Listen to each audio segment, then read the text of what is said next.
If God was really in politics, then why did Jesus tell Peter to put down his sword?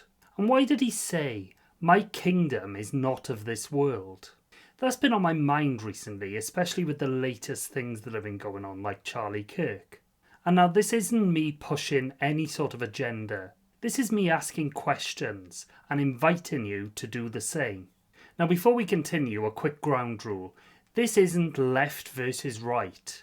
We're just here to step back, take a breath and look at the bigger picture. Now, I will admit some of this is heavy, so viewer discretion is advised.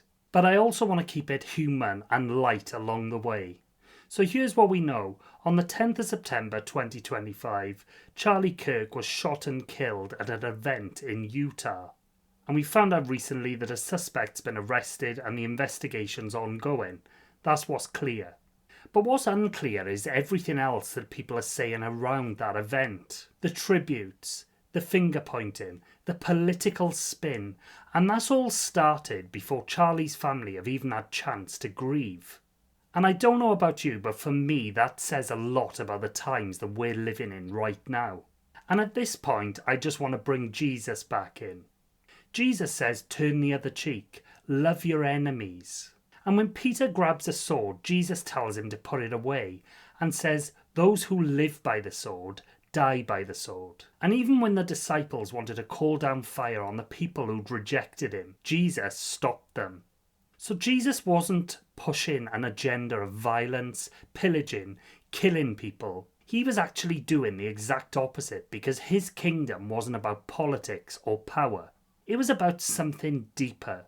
And I find that's a huge contrast to the way that God is thrown around in political speeches today. You hear a lot of leaders, for instance President Trump recently, saying trust in God.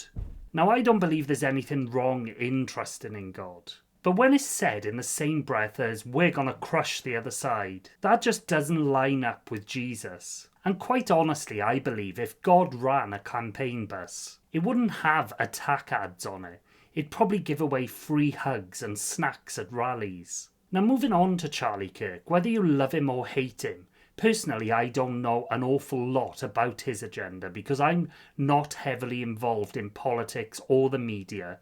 I try to stay away from that if I can, just because I just feel it instills fear and is pushing an agenda that I don't want to be a part of. But here's the thing, when he died the machine didn't stop. His death just became more fuel to divide people. Right-wing shows have honoured him and gone hard on the left, and then the left just fires back with their own critique. And it really just makes me wonder, was Charlie just caught up in a much bigger agenda? No doubt he believed that he was fighting a good fight, but he also may have been aware that he was being used by the system that just wants more power. Now, the way I found out about Charlie Kirk was someone showed me a video. And as soon as I saw that video, without even looking at comments, I thought something doesn't quite add up here.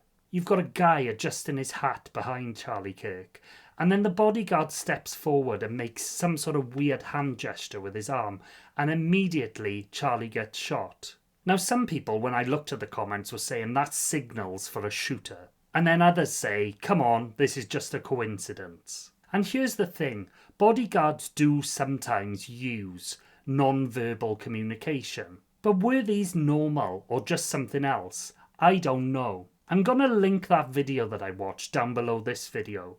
But I will warn you, it is gruesome and it's at your discretion whether you watch it or not. And I'll allow you to come up with your own assumptions on it.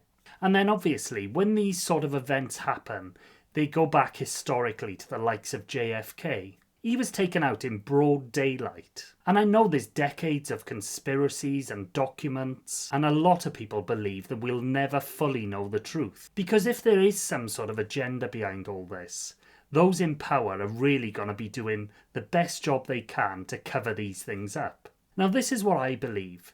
We all come to Earth as a soul and incarnate into this human body.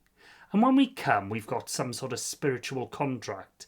We come here to learn and grow and for God to experience this world through itself. But then the governments and the media and those in control of this world drag us into their battles. They send us off to war to kill people for their own agenda. Because they want us to carry on and fight their battles and not live our truth and realise our own power.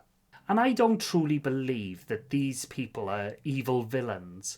Quite honestly, I believe that inside them there's injured children. They're running scared and playing power games, and then that fear is trickled down to us. So the real question here is, are we living our own mission or somebody else's?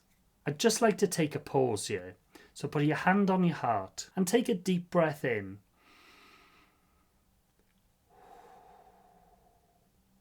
And ask yourself, is this my soul's mission or somebody else's?